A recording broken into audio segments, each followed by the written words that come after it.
Welcome to season 1 of More Money. More Money, episode numero 10. Yes. Oh my gosh. We are on episode 10. Do I look like I'm a little far from the screen? No, I look perfect. Yeah, you're good. You're good. Wow. Number 10, bro. Number Yeah. 10. We made it. We made it. And we have somebody so special here today that is our first guest of the More Money podcast. You know, really good stuff that I've heard about her. I've never met her personally, but I've seen a lot of good stuff about her. So I got a chance to meet her in person not too long ago, about a month ago. Great person. I heard her speaking to some of the young people coming into our industry, and she's a young person herself. She's Gen Z, just like you. And so without further ado, our Gen Z guru, Carty, is joining us today. Woo! Thank y'all for having me. I'm excited to be a part and like the first guest on the More Money podcast. And Yes. I'm excited to see where this goes and how many, prospective home buyers it impacts. Amen. Amen. You know, actually, though, our viewers are probably asking a really, really important question right now. What's that? Why are we sitting here? Oh, yeah. So we decided that when we do have a guest on show, that we change the format up a little bit, and we would do something where we're sitting more upright, because you guys know our show's really laxed. We're usually sitting a lot lower to the ground. We got a little table next to us and the More Lending sign. And, it's really conversational. Yeah. So we changed it up a little bit for not only for Ali for being our first guest, but we said, hey, when we have guests on, let's do it a little different. So that's why we're sitting over here today. We're here for the vibe. So got a lot of really good topics coming on today. And today's going to be focused around Gen Z, right? We got a Gen Z influencer, might focus it on the Gen Z pop, right? Yeah, absolutely. But before that, Ali, give us a little bit of background about yourself. Tell our viewers what you do, who you are, and really just anything about you. Awesome. Yeah. Well, my name is Carty, and I work for a company called Active Comply. We do social media monitoring for any lending institution. So anyone that is out there posting on social media, we are making sure the consumer is protected and that all compliance regulations are met. But I've really developed a passion for the social media side of our product and helping enable LOs to reach more home buyers through platforms like Instagram, TikTok. And I always am like, Facebook, LinkedIn. But at the end of the day, like, I'm sure, Joel, you can affirm this. First-time homebuyers aren't really on Facebook, LinkedIn, looking up things as much as they are TikTok, YouTube, Instagram. And so my goal over the past year and a half in the industry has been to really bring awareness to the impact of social media and how it's really changing the consumer landscape, how we're researching things, how we are engaging with loan officers. And so my passions lie within Active Comply, helping more lenders use social media and really educating that first-time home buyer on what to expect. And so I have two parents in the business, and that's kind of how I found my way here. I graduated from Florida State in 2021. And there was no mortgage lender present at my university, like recruiting, no conversations about the home buying process or any financial conversations about recruiting for the mortgage industry. Huh. And I remember graduating and I went to work for Oracle. I was doing cloud technology for a bit. Oh. And I had a family friend call me up and say, hey, listen, I know your parents are in the industry. Would you want to come help us at Active Comply to do social media compliance and sell our software? And I was like, sure. I mean, I didn't even know what opportunities lied within my parents' industry. And so that's kind of what led me here today.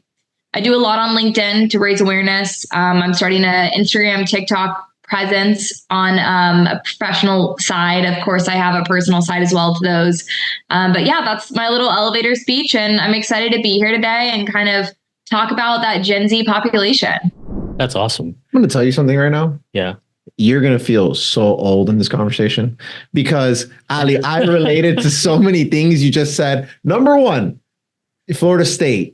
I was a Gator. I didn't finish, but I was a Gator. So yeah, I already saw your face. I mean, I saw the face you made there. Yeah. let's not get salty here. But no, I relate 100% because when I was in the college fair, and this has sparked something in me as well too, where I didn't see a mortgage recruiter. I didn't know this was an industry before I got here. And I think I've spoken about it before. I've helped some guys move in, they were starting a mortgage company. I was like, only banks give mortgages, or what is a mortgage? To be honest, what is a mortgage? Exactly. And it was like, oh, only banks give it.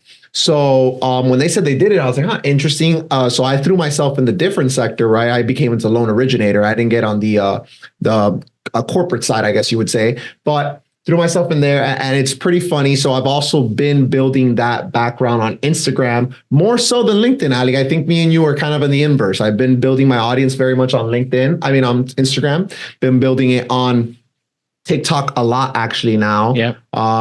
So I'm really excited about this conversation because now I have somebody that I can relate to. Yeah. And, I'll tell you, I don't feel old yet, but I'm sure you'll find a way to make me feel that old. Ali, if you've ever watched our show before, especially in like episode 1 and episode 2, I think Joel couldn't go more than about 3 minutes without informing everybody I've been in the business 9 times longer than he has. It's a staple of our show. I just want everybody to know it's a staple of our show and that Roy's old. All right, so let's start. Let's start with the first topic question. We got some really good stuff. It's really, really a lot of information that we're going to throw at you, but we want to kind of keep that retention high. So we're going to try to get through it as best as we can. So, the topic number 3 that I shot to both of you, I think is going to be a longer conversation. So I kind of wanted to save it for last. And that's why I put it this way. But I wanted to start with this, right? MOR kind of founded itself on going after people who did not have industry experience, right? That was who we chased to say, hey, come on board, join the team. Let us teach you how to do mortgages, and let us teach you how to do it the way that I had set it up, so that there was not a lot of legacy bad habit or legacy habit at all. And so I guess first question, and to both of you, and Ali, you can go first answering this, but I know what my why was when I started to hire Gen Z individuals or people without experience in the market. But what do you think is the why on why companies should be focused on Gen Z and people that don't have experience? Yeah, it's no secret that our industry is aging. I'm so impressed to meet Joel, but as I've graduated, I have one friend who went into mortgage, and all of a sudden he ended up leaving the industry because it was so hard. And so I don't think there's enough industry leaders who are taking the time to really teach, be patient, and invest in young talent. A little bit about Florida State and what they afforded me is they were able to help me graduate with a sales degree. So I knew I wanted to be in sales. And I don't think that that's been a historic, big graduation. You don't graduate from college and be like, oh, I'm going to go be a salesperson. That's just not typical. It's usually medical or lawyer, but it really helped me get a foundation. It helped me feel confident in my professional skills. And when I look at the program I graduated from, they're generating 200 hungry salespeople every single year that they've vetted, trained, done cold calling, elevator speech, build out a LinkedIn. And then they go work for these huge tech companies like I did. I went to work for Oracle. And it's when you're working from home in a coffees for closers sales setting, it's very hard to find success. It's hard to find motivation. That's true. And being on this side of the industry and being able to talk with executives that are so hey, how do we get more young talent? I'm well, you got to meet them where they're at.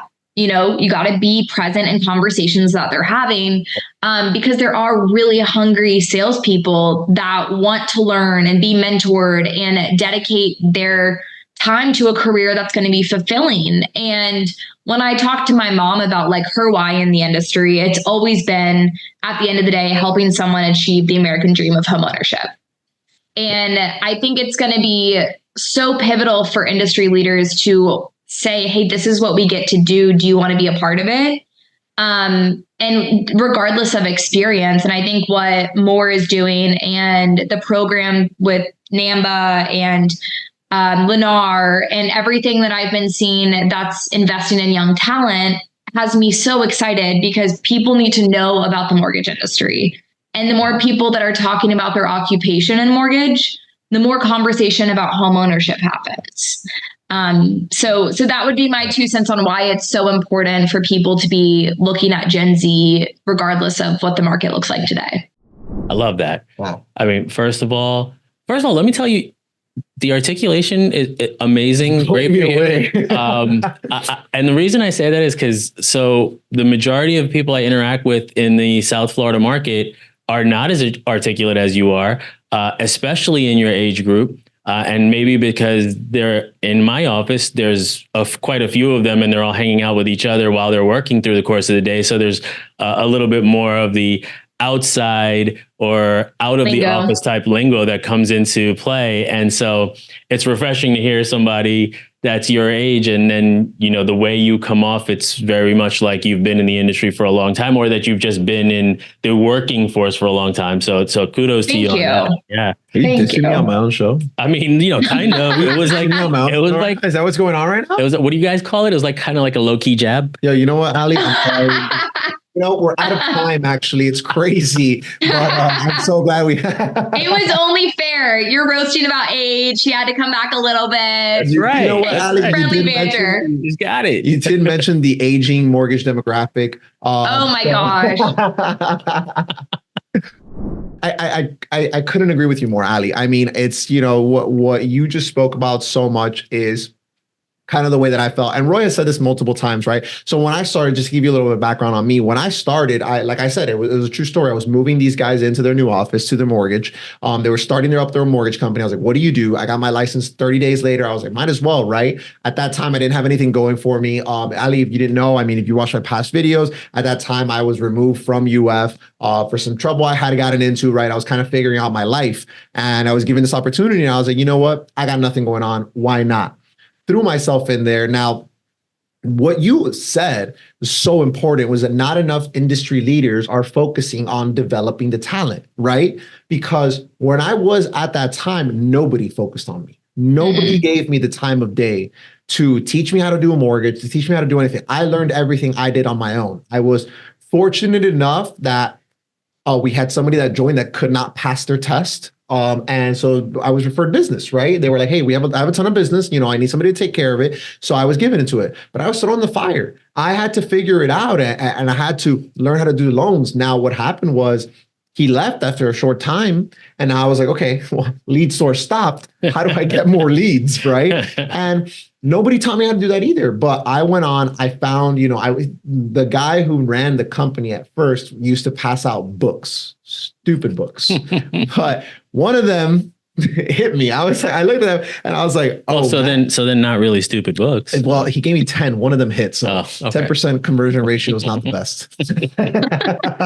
But one of them hit, and it was Carl White's Loan Officer Freedom book. Yeah. And the reason it hit was because Carl White talks a lot about working 32 hours, working less hours to make more money. And I was like, wait, this guy's got it. This guy knows what he's talking about right now. So I was like, all right. So I started following him, and it was make cold calls, do this. And I, as a person, I've never made a cold call in my life. I was just scared. But I was like, you know what do I have to lose? So that, I don't think a lot of Gen Z has that type of motivation, right? And I think Roy says it a lot. We're always talking about developing and finding new talent and finding people that are going to come in and really put that extra force. And I'm always telling Roy, like, why can't we find this to the level that I guess I was at? And I'm not trying to toot my own horn, but if you look at my past, if you look at my track record from point of start to point of now, I would say it's a little impressive, right? It's as far as what I've been able to accomplish. And I'm always comparing to like the work ethic that I have, but I think it's hidden on the nose. There's not enough leaders developing the talent to people that need that more. So just to let you know, Ali, because that might have sounded a little weird. I was not here when that was happening. So okay, yeah, I got hired on as president of this company after Joel was already. Okay. Yeah. So you weren't giving out the 10 books? No, I wasn't giving out 10 books. Okay. And when I did come on board, it was interesting. I was just telling this story to a new partner of ours, a loan partner of ours. I met Joel's dad about 2.5 years ago, about Coconut Grove Arts Festival 2 years ago. And he actually came up to me and shook my hand. He said, "Hey, thanks for giving my son a shot." And that was right about the time that we started talking about bringing Joel on as a partner of the company versus just being a producing LO here. So I really look at everyone that is new to the industry and say, hey, can they or do they have the I want to learn attitude? And if they do, then we have a home for them that helps them get to that next level. And Joel was definitely proof in the pudding, right? He went from I don't have any leads, I lost the lead source, to I do 2 to 3 loans a month on my own without any lead generation. That was really, really, I mean, it was inspiring. Yeah, absolutely. And I think it comes from, well, that's an innate feature, but I also think Roy has done an amazing job in being able to mentor me, develop me, thanks, and man. really, I listen, and it was that, but then I've always struggled with Ali. One of the biggest things that I've struggled with, and I don't know, if you have a tip here, right, is finding the talent that is in Gen Z that will give that work ethic, right? Because like you said, your friends left this business. This business is not easy. This business is cutthroat, right? So how does one go out and find that talent and really cultivate them? And what is your advice on that? Great question. So I think really at the end of the day, the way that I would advise it, and I've never recruited, this is all like very just personal bias, but there are a ton of kids. We grow up, like I always say, I grew up and my dad was like, you better get into college. And I was like, that was my goal. And once I got to college, I was like, what do I do with my hands? I was like, what do I do? Like, I don't know. What do I want to do? I'm here. What's next? And so I think as our generation has grown up, the goal has always been college. And then you get to college and it's like, do I go become a nurse? Do I do whatever, And I was fortunate enough that I was able to get a full ride to go to college, and I went there, but I was so lost and I was like hungry. And I grew up with 2 parents in the mortgage industry. They were both really big sales, like personalities. And I was like, I could do really well at sales. So I got a marketing degree and I love marketing, social media side. But I was also like, this isn't what my parents do. They're not, my mom showed up at work every day and was like, I get to do this. And so as I started looking at careers within marketing, I was like, man, I'm missing something. And I am a strong believer that people who are like me, they grow up and they are like college bound. They go to college, they have a strong work ethic, they show up, they've done sports, they've done all these things to be there, and they get lost in transition. So I go to work for Oracle, and it's a huge tech company. I know probably 15 other people from FSU that got recruited there. And it just gave such a bad taste in our mouths over sales. And we were making 50 cold calls a day, doing the emails, doing the hard work. But at the end of the day, it was for a product that I wasn't passionate about. It was something that was just not speaking to me. And so I think a great way for our industry to get in the door and just start having conversations with top level talent that is motivated, professionalized and just present would be showing up at local universities. And I know, Roy, you have had experience with this. I think FIU is where you guys are now integrating. So FIU is a program. It's called Financial Wellness. We'll be doing it once a year in conjunction with the school. And it is a multi-day program where we're not only having recent alumni, but students that are attending able to come in and hear different speakers. I'll tell you, of all 3 of the speakers, I think Mark Teta spoke most closely to what the students in the audience were really looking for. How do I build my credit? Oh, yeah, actually, everybody. It was interesting. Some of the people that I've known in the industry for a long time who were in the audience were kind of raising their hands and going, wait, Mark, is that true? But that's one avenue. And then I think, I'm part of the MBA's Barry University program, which is called Mortgage Banking Bound, in conjunction with Lennar as well. And that program specifically is an elective course that you can take as part of the School of Business's management degree. Yeah. Absolutely. So FIU was honestly what we were able to do. FIU I was extremely passionate about because like you said, Ali, oh man, you just keep touching on topics that I'm just like, I'm feeling it. Like it's so, I'm resonating with it because it's crazy. I was in college. I was going to get a finance degree. But to do what in finance? I have no idea. I was like, I just want to No idea. How do I get there? Yeah, I was like, I just want to be a millionaire. How do I get this? Yeah. What do I do? Right. And so I was walking around the college fair, right? I almost got an internship in logistics, right? And they're interested. Move to Tampa, do this, do that, and we'll pay you $12 an hour. I was like, what? I can serve down the street and make 20 an hour. Why would I go there? And then I got a job at Bank of America.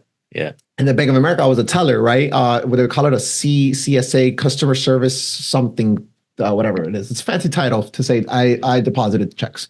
But I got the thing. And at that point of my life, I was saying to myself, I'm like, wow, so I got it. I'm gonna go through Bank of America. I'm gonna become a relationship banker. Then I'm gonna become a manager. Then I'm gonna move to the corporate ladder. I was like, oh, this is what I should do. And then what happened to me happened. And it was the biggest blessing in disguise of my life. It took me away from a route that I was going to be so unhappy with for the rest of my life. And I found sales to sell a product that not only that I do believe in, I believe everybody should achieve home ownership, right? But a product that it's pretty cool. It's giving me time freedom. It's giving me opportunity. It's giving me a network that I never thought I would have available. Right. And I think that notion of saying, hey, you have to go to college gives you such a tunnel vision and does not allow you to expand to opportunities so beyond your reach. So it's interesting you say that. Ali said, Ali, your degree or you went and got a degree in sales. Is that marketing? Yeah, it's a degree in marketing with it's a degree in marketing with a major on professional sales. Wow. When I went to college a long time ago, I could not tell you I could not tell you that I remember hearing a degree program within the School of Business that was focused specifically on sales in any form or fashion. Now, a couple of years later, I remember the marketing program being changed to sales and marketing, but there was no focus inside it on just sales. So that's really interesting, and I think that's great, man. A lot of people can flourish in the B2C or consumer-facing market because they have great personalities and they're able to attract other people to do business with them, but often not given the chance, right? I mean, both of you went to jobs that were going to be, let me climb the ladder over X amount of time. I did that, right?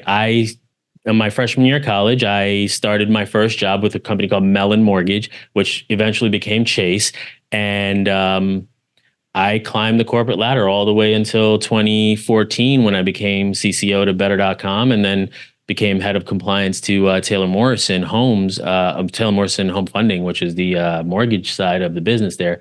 But, when I left corporate America and said, hey, I'm going to go out there and do this on my own and see if I can't pull something off, then that's when I got the offer to come on as president here. And I said, all right, let me take this because that's a pretty big step and it might yield some different fruit. But I see that more and more with your generation where it's, hey, I want to go out there and do it on my own right from day one. Now, I don't know what the success rate is to that, but I do see that drive a lot more in the people that we speak to today than I did in my graduating class back in 2000.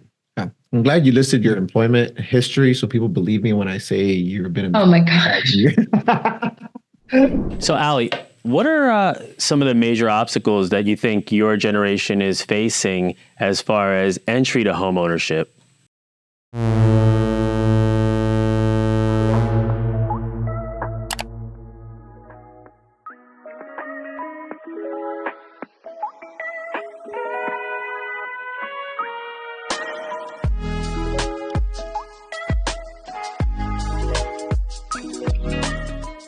It's holiday season, but some things that I do want to talk about. Did you know that stress and anxiety during this holiday season rise by about 40%? Loneliness and depression are actually up by about a total of 50%. That's crazy to me. This is why I live my life in a state of gratitude all the time. I'm grateful for what I have and what I don't have. I'm grateful for the journey. I'm grateful for what I've been through. I'm grateful for the love the Lord has given me, and I'm grateful for the love I've had with my fiance. I'm grateful for the love I have around me at all times. And constantly, sometimes we can get so focused on just looking at what's bad, what's happening, what don't we have, right? We're in a consumerist, capitalistic environment. We need to be focusing on, that's why every day I make it a point to focus on what I'm grateful for. And what I'm grateful for is my family, grateful for my future marriage, grateful for my future kids, being a husband, a man people can be proud of. And I'm just grateful for every opportunity that I've ever gotten in my life. Write down what you're grateful for in the comments below. I want to hear from you because I want you to be happy all the time, just like I am.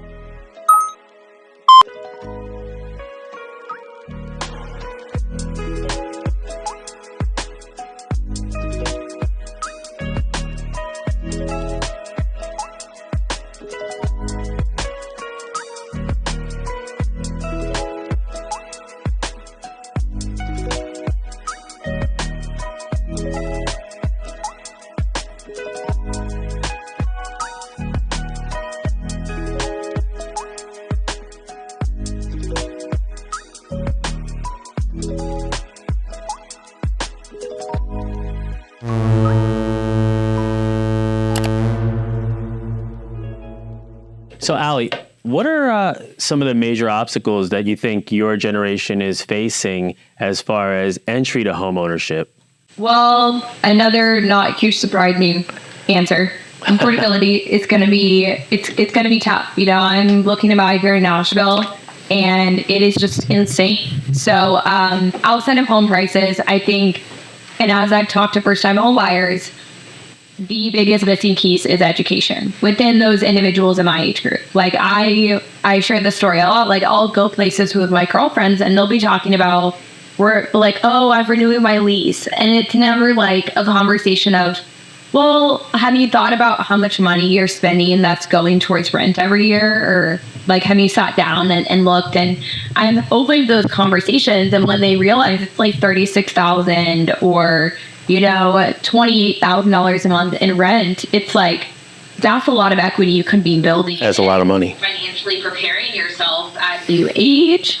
And so I think that at the end of the day, education is going to be huge. And you hit on something that is so funny to me is Mark Teta does an amazing job at talking about credit and the implications that different financial decisions can have on your ability to qualify. And so as I've had my, I've had my binoculars out looking for any topic around credit, homeownership, financial literacy. The biggest question I see as I click through Snapchat stories or Instagram stories is like people will post and be like, all right, why did my credit score just go up? I have no idea why, what's going on? Like, because your bank will sometimes notify you and everyone our age knows like, okay, red flag, what's going on with my credit score? But there's no education about how to improve it, what's making it go down. Yep. And that's something that I think the fact that you talked about Mark Teta is a huge point of conversation for my age group around credit. Yeah. That's awesome. Yeah. Mark had actually broken down the things that make your credit score move. And he actually was able to put on the screen the 7 or 8 things that make your credit move and exactly how much of an impact they make. And, if you're in the industry long enough, what those things may be. Maybe you've taken the time to research that a little bit. But most people in the United States do not know that information. And so that's a great point. And you mentioned something in Tennessee, wherever you're in Nashville? Nashville. Yeah. So in Tennessee, where you are, prices are, what's the matter? There we go. Oh, we would have been talking and Ali wouldn't have even recorded. Oh. But the good thing you were talking, so it didn't matter. Yeah, that's fine. So, in the geographic location that you currently reside in, you said that the prices are skyrocketing. And that's the same thing happening across most parts of the U.S., minus maybe 1 or 2 areas, like some places in California where you're seeing some price deterioration. But how does somebody in the Gen Z group get the down payment money if they're out there renting a place and they're not able to move forward? What do they do? And I think maybe I'm asking you from a mortgage perspective. It's just so funny. We just dropped our last podcast was entitled "Renters Are Finding It Unaffordable to Purchase a Home to Save for a Down Payment," right? And I think it comes from a lot of aspects. I think it's, everybody will say, for saving for a down payment, everybody will say, hey, if you don't drink that cup of coffee every single day, you will save the money. Yeah, but it's like the cup of, like, I feel like every time I step out of my house, I spend $100. Like, it's crazy because, like, anything, it's true. It's true. Anything you do, I feel like it spends a lot of money. And I feel like at this point, you have to be more, well, let's put it a couple ways, right? Number one, I think you have to be more frugal in some certain senses, right? I think you got to be, especially if you're going to be saving for a down payment and renting, you got to figure out how you can cut corners anywhere. Yeah, you can make the coffee at home, you know, you can do this. And those are all activities that are going to help, right? Maybe don't lease the brand new car, right? Maybe wait a little bit on getting the brand new watch, right? I should have taken my own advice. Maybe like, you know, I was taking my own advice really, but maybe take these steps and delayed. It's all about delayed gratification. That is one thing that I will tell you. It's all about delayed gratification, where I think we're in such a a time where everything is so instant. You know, I don't even need to go to the grocery store anymore, and I get Amazon to deliver stuff to me for free, and they deliver it next day, right? So I think it's about everybody wanting everything now, but everything now costs money, right? And from a mortgage perspective, listen, there's a million down payment assistance programs that you can use. There's a million programs that are going to help you. But again, it goes back to the education as well, right? Are you making that extra effort to go out and get educated about these programs that are going to give you money to help you for that down payment? Are you aware that if you live, maybe not in South Florida, but if you live in a rural type area, you can purchase with a 0% down USDA loan? Sure. Are you aware that right now there's a housing shortage, but what a lot of people don't tell you is that there are a ton of old homes in America, old homes that need to be fixed up like it's an epidemic. Did you know that you can get an FHA 203K loan, utilize a 3.5% down, and get all of the repairs completely financed in the loan, right? Like, those are things that, number one, us as an industry need to do a better job of educating as, right? And being on social media and being where Gen Z is at. But it's also on Gen Z too to go out and seek that information, right? Because Ali, you just said it, you know, it's easier for our friends to just renew their lease than to go get educated about, hey, how can I really save for a down payment? What are the benefits of home ownership, not just renting? True. Well, and I think that goes back to our aging industry, though, because as I've interviewed first-time home buyers, their biggest thing is they don't want to enter a conversation where they think it's going to be condescending. Like, they don't want to enter a conversation with someone who is, you know, Joel, you're like, I want to be a billionaire. I want to be a finance major. I'm going to go be a relationship banker. Like, that's how people view mortgage loan originators. And we are at a time where I think people would rather save space or embarrassment and not ask about the home buying process rather than seeking out information for fear of coming across as uneducated. That's a really good point. That is a big differentiator between Gen Z and maybe millennials or previous generation. That's interesting. You know, it probably leaves a really good point for generations like Gen X and the boomers that are still in the workforce. We didn't come up in a time where empathy was a regularly pushed notion. Yeah. And so, you know, I was lucky enough to be able to be put through those types of courses in my corporate world over time. But, you know, I would tell you majority of the people that I came up with in the mortgage industry did not get that kind of training because not everybody wanted to be a manager. Not everybody wanted to climb the corporate ladder. So now that they might be managers just because they were the best at something doesn't mean they have any management skills, doesn't mean they have that empathy factor to look at somebody who's a Gen Z person who says, I want to be a millionaire, and say, all right, great, let me figure out how to get you there. I agree. So listen, I tell people, listen, my dad is my biggest fan. All right, let's preface with that, right? My dad is my biggest fan, but I tell him my aspirations, and he's like, all right, buddy, why don't you walk before you can run? I'm like, yo, I just want to run, bro. I want to run. If I could fly, I'll fly. You know, and that's something I never let get me down. But I do know that it's different out there. So absolutely, yeah. So I'm gonna ask you one last question, Ali, and then you know, we're gonna kind of close it out today. Close it out. Make it a short one so that, you know, Gen Z actually watches. Yeah, absolutely. So from a Gen Z perspective, from a Gen Z influencer's perspective. By the way, I'm a LinkedIn influencer, but amongst the boomers, I just want to. I'm not a boomer. I'm Gen X. We're not going to roast LinkedIn influencers because to some degree that's where my following is right. Yeah. See, I'm Gen X. I'm Gen X. Gen X. But do you see value in all of the platforms from a social media perspective for your age group? So for instance, you use LinkedIn because you see the value in a B2B perspective. That's for your career. Do you see value in using social media platforms that are not the everyday TikTok, Instagram format for people in your age group? Not for people in my age group. So like I think I talked about this a little bit earlier, but I'm not open in Facebook just because I want to look up mortgages. I'm open in Facebook so that my grandparents can see what I'm doing, my aunts and uncles can keep up with my content, like they can see that my dog is growing, like different family updates, but I'm not researching anything there. And same with LinkedIn. I think that B2C for our industry, it's really going to thrive with Gen Z on Instagram, TikTok, YouTube, that short form video content. I definitely. That's not to say that Facebook, LinkedIn, Twitter, whatever, should be not looked at as important. Because at the end of the day, no matter what your age group is, there are still consumers. 98% of baby boomers use Facebook weekly. Yes. I think it's 87% of millennials use Facebook weekly, and I think it's 93% of Gen X use Facebook weekly. So at the end of the day, if you create content, share the love, repurpose it. It may not reach Gen Z on Facebook or LinkedIn, but it's still going to reach someone. And hopefully, if you're spending the time to make the video, it'll be worth investing your time.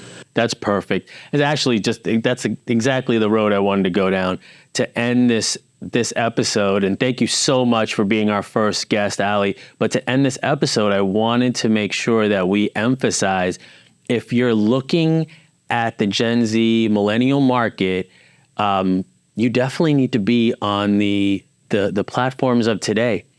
And ones that they're on. Yeah, the ones that they're on. The message is always meet the consumer where they are. Yeah.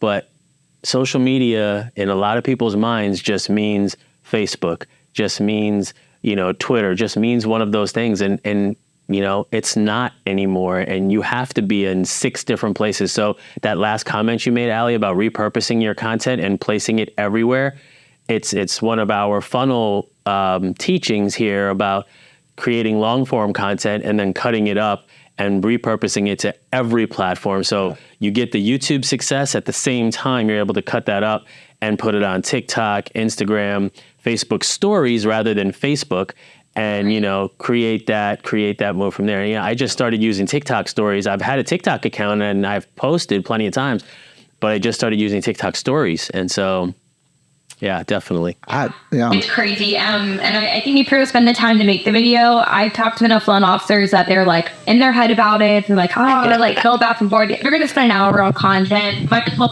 post it everywhere. Make sure you're getting the love on all platforms. Yeah, I think, especially for me, somebody that I put out content a lot, almost every day, I'm just putting out content. I just recently started LinkedIn. I'm still not there as much. I guess our target demographic at a certain point was different, right? Because again, like you said, Gen Z is not on there. So I'm like, all right, people aren't really buying from LinkedIn, right? But then I moved kind of to more of a B2B role as well. So I did go on there. But I do want to say that while TikTok and Instagram are amazing, I think and short form is amazing, I think there is a lack of use on long form content as well, such as this, right? That's why I'm harping on it so much, because there's staggering statistics about people want to get educated, right? I think there's a number that I saw, it's like 75% of people that are using YouTube, right? Obviously excluding kids, are making $75,000 more a year, right? So right, you got a really good base there, right? Now, one of the biggest things as well from here is that we're providing so much free value here at all times, free education, so much. That's what they're looking for. Like, how much education can you really put in a 60-second video? And what happens from here is that, great, we'll use the YouTube to funnel into the shorter term, the shorter side. I'm sorry.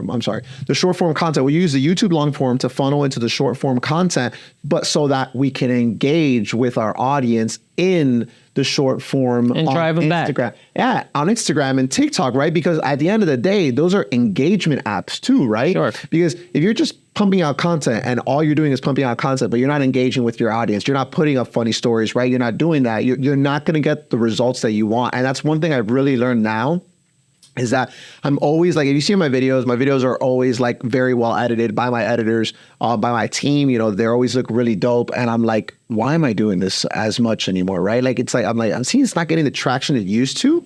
It might just be like, let me just start doing me, right? So like, for example, I'll give you an example on my Instagram. I go to the gym at 5:30 in the morning every morning, right? And people are like, how do you do it? Oh my gosh, you must love working out. I'm like, dude, nope. I hate getting up at 5:30. Like, it sucks. Like, there's nothing fun about waking up at 6 or 5:30 in the morning when it's freezing, and especially this time, you know? Yeah. So I posted a story and I'm like on my phone and I'm getting out for the gym. I'm like, if anybody has ever told you that they enjoy this, they're lying to you. Like, this isn't an enjoyable app. I saw that. Got a lot of engagement. Everybody laughed. Everybody swiped up, laugh. Yeah. And what I've been preaching is like, at the end of the day, educational content is great for likes and comments. But people aren't going to follow you as a loan officer and let them in on your personal side. Yes. Those relatable content. Yeah. Yes, because that is a great piece of information right there. It goes back to the previous conversation. You don't want to be felt like you're being talked at. You want to be felt like you're being talked with. So if I know that this loan officer that is so smart on all these loan programs and stuff like that, I'm not going to feel shy talking to them about, hey, my situation is that I have a 580 credit score. I racked up a lot of debt. Like, I want to buy a house, but I don't know how. You don't have to feel ashamed about that, because now you know that loan officer also has his or her fair share of trials and tribulations and stuff like that. So it's all about kind of doing that. So, but I think we're hitting that 40-minute mark where, you know, everybody's dozing off a little bit. Yeah. So Ali told me that not to make it past 45 minutes. So but Ali, if you wanted to leave off with any closing remarks, you know, we're just very happy to have had you on and to hear your insight and really share that with our viewers. Well, thank y'all for having me. I'm excited what you're building at MOR Lending, and excited to follow on with the journey in the podcast now. Let me know when you post it. And if anyone does want to follow me after, Ali Carty on LinkedIn, Ali Carty Mortgage on Instagram, and Get to Know Gen Z on TikTok. Absolutely. So, Get to Know Gen Z. That's good. Happy to answer any more questions on any of those platforms. Yeah, everybody watching, make sure you follow Ali after this. She just left you all of the places you can find her. Yeah, and she's got even better content on those areas, man, because she drops nuggets all day. So thank you so much, Ali, for having me and Gramps over here, being on our I'm sorry. Okay, that's the last one. I'm sorry, guys. But thank you so much for joining the show. We're just really, really happy to have you. And you're our first guest, man. It's a big deal, dude. I really just want to say this is a big deal, dude. We're 10th episode, man. Listen, I'm always thinking to myself, right? And this is just closing thoughts here, but always like an idea always starts in the mind. It always starts in the mind. And me and Roy have had this idea to do this podcast for a while now, and to see it come to fruition, grow an audience, people actually respond to it, man. I'm just grateful for you guys. I'm so grateful. Yeah, absolutely. Yeah. Thanks a lot, Ali. Thanks to everybody that joined us today. And we'll see you back here for episode 11. Peace out.